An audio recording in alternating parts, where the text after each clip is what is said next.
Okay, good morning po sa inyo mga kapatid. Pag-usapan natin ngayon itong praning po kahapon si Senator Amy. Aba, kung bakit ba naman sabi niya noong October 5, sa Lunes, nakatakdang hirangin si Boying Rimulya bilang ombudsman. Wala naman siyang pinoprovide na basis. Nakausap niya si PBBM, na nakatakda nang i-appoint si Boying sa pagiging ombudsman. Ito yung kanyang praning statement. Ang sabi niya, Lunes sa katakdang hirangin si Boying Rimulya bilang ombudsman, tunay ngang kulay itim ang budhi ko. Kulay itim pa rin ang kulay ng bayan.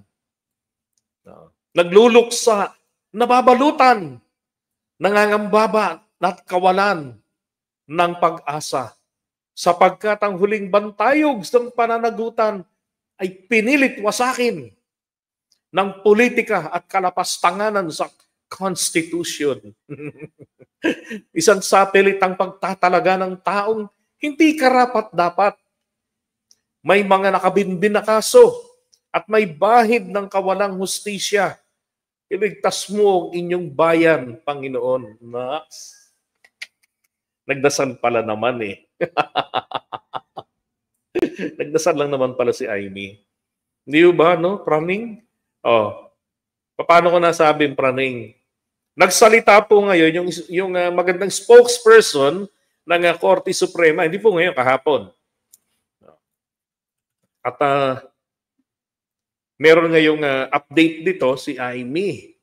Sabi niya, sabi dito, Supreme Court spokes clarifies no shortlist yet. Wala pang shortlist. Wala pang listahan na pagpipilian ng presidente.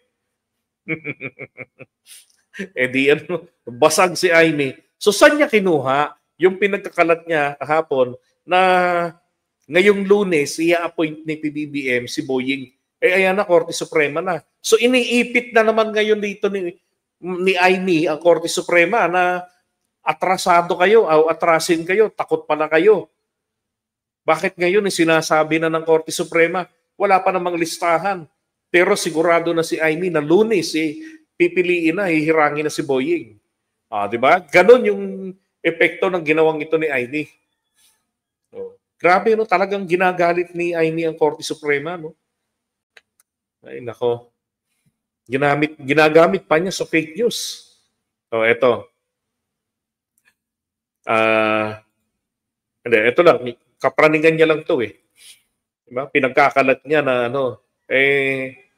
sinasabi rin niya na may mga nakabinbin ng mga kaso, dinismiss na nga Ang pinaka-latest po diyan etong si Boying Rimulya, si Marcoleta, hinarang yung application ni Boying sa ombudsman. Siguro kung ano yung sinabit niyang reklamo roon o manifestation para maharang yun. Yun lang so far. Pero yung sa ibang kasong sinampa ni Amy, wala, dinismiss ng ombudsman.